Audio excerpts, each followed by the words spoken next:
खबर यह आ रही है कि राहुल गांधी मेन स्पीकर होने वाले हैं कांग्रेस की तरफ से, और कांग्रेस की तरफ से ही नहीं, विपक्षी महागठबंधन जो अपने आप को इंडिया कहलाता है या कहता घूम रहा है, 3 दिन चलेगी।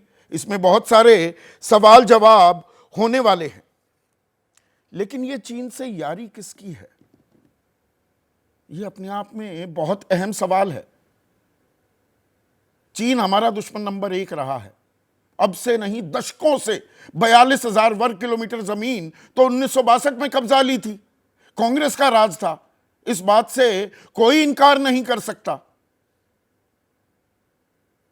जवाहरलाल नेहरू के टाइम पर वो नारा बुलंद किया गया था, हिंदी चीनी भाई भाई, और अब झूला झुलाया गया, और हर बार चीन ने हमें धोखा दिया है। कहीं पे निगाहें, कहीं पे निशाने का खेल चीन लगातार खेलता आया है, और सलामी स्लाइसिंग भी करता आया है। कुछ कुछ टुकड़े वो अपने कब्जे में करता रहता है। वो सिर्फ लद्दाख की बात नहीं है, या उत्तराखंड या डोकलाम 2017 में हुआ था, या 3 साल पहले बीजेपी के ही सांसद तापिर गांव ने संसद में ही यह दावा किया था कि चीन ने गांव बना लिए हैं, गांव बसा लिए हैं अरुणाचल प्रदेश में। तो यह यारी किसकी है, कौन कर रहा है यारी, इस असल तस्वीर की पड़ताल भी हम करने वाले हैं। 15 जून 2020 को हमारे 20 बहादुर शहीद हो गए थे। हंसते हंसते देश की रक्षा के लिए, मान सम्मान के लिए अपनी जान न्यौछावर कर दी थी। प्रधानमंत्री ने तब कहा था, ना कोई घुसा है और ना ही किसी को घुसने देंगे। पर फिंगर 8 तक जहां हमारा कब्जा होता था, वो फिंगर 4 से लेकर फिंगर 1, फिर फिंगर 4 तक वापस चीन का आना, वहां पर फाइबर ऑप्टिक्स का बिछा देना, हेलीपैड बना लेना, ये किस और संकेत हैं। मोल्डो गैरिसन तलहटी में, जहां पर सबसे बड़ा जमावड़ा चीनी सेना का होता है, उसके चारों तरफ की जो ऊंचाइयां थी जो हमने अपने कब्जे में ले ली थी, उनको क्यों छोड़ दिया, ये अपने आप में सवाल हैं। पाकिस्तान एक गुस्ताखी करता है, हम पलटकर वार करते हैं। चीन गुस्ताखी पर गुस्ताखी करता है, हम वार क्यों नहीं करते। आप कहेंगे आधी अधूरी जानकारी दे रहा हूं। 300 ऐप तो बैन कर दी। चीन के साथ व्यापारिक संबंध बनाने पर हमने आपत्ति दर्ज करानी शुरू कर दी। लेकिन चीन आज की तारीख में बैलेंस ऑफ ट्रेड, आसान भाषा में अगर समझाऊं,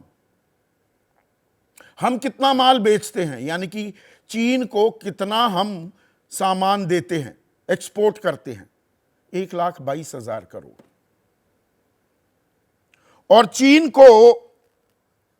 चीन से हम लेते कितना हैं, यह भी अपने आप में एक अहम आंकड़ा हो जाता है। और एग्जैक्ट फिगर आपको मैं दे देता हूं, 7,90,932 करोड़ का माल हम लेते हैं, यानी कि कुल मिलाकर 6,68,158 करोड़, 2022-23 का आंकड़ा बता रहा हूं, हम चीन को दे देते हैं सामान खरीदने के लिए। वो सामान क्या है वो भी आगे आपको बताऊंगा। पर पहले नजर आज राजनीतिक आरोप प्रत्यारोप की एक वानगी पर सुनिए। कांग्रेस, चीन, न्यूज क्लिक सभी एक भारत विरोधी गर्भनाल से जुड़े हुए हैं कि राहुल जी की नकली मोहब्बत की दुकान में चीनी सामान ये साफ नजर आने लगा है। चीन के प्रति प्यार ये दिखता था, और भारत के खिलाफ दुष्प्रचार ये विदेशी जमीन पर भी और विदेशी न्यूज एजेंसियों के माध्यम से भी प्रोपेगेंडा के तहत होता था। चीन के नेताओं को बुला करके झूला कौन झुला रहा था, विजुअल किसके हैं, प्रधानमंत्री जी के। चीन से दरअसल जो रिश्ता है वो भारतीय जनता पार्टी सरकार का और भारतीय जनता पार्टी का है, वरना डोकलाम से लेकर के पूरा जो हमारा बॉर्डर है, वहाँ जिस तरह से अवैध अतिक्रमण पर चीन ने अवैध अतिक्रमण कर रखा है, और उसके बाद चुप्पी है सरकार की। कहाँ तो लाल आंख दिखाने का दावा कर रहे थे, कहाँ आंख मूंद के बैठे हुए हैं। और चर्चा में मेरे साथ बीजेपी के राष्ट्रीय प्रवक्ता आरपी सिंह, कांग्रेस की राष्ट्रीय प्रवक्ता सुप्रिया श्रीनेठ, अंतर्राष्ट्रीय मामलों के जानकार Robindra Sachdev and 2 very proud and brave soldiers, lieutenant general Sanjay Kulkarni retired. मैं पहले भी बता चुका हूं, मुझे बताने में, दोहराने में कतई गुरेज नहीं है। सियाचिन में जो भारतीय झंडा लहराता है आज, सबसे पहले इन्होंने जाकर तिरंगे को वहां पर गाड़ दिया था। और major general Bishambar Dayal retired भी इस चर्चा में जुड़ चुके हैं। जैसे ही घड़ी का काटा दोपहर 2:30 पे आए, बबीता जी का दिल सास बहू साजिश के लिए मचल जाए। और ये है इनकी बहू, पूरे दिन ऑफिस की टेंशन हो जाए गॉन जब ये करें अपना फेवरेट शो फ्री टाइम पे ऑन। इनकी तरह आप भी देखिए अपना फेवरेट शो अपने टाइम पर और डाउनलोड कीजिए एबीपी लाइव ऐप अपने स्मार्ट टीवी पर।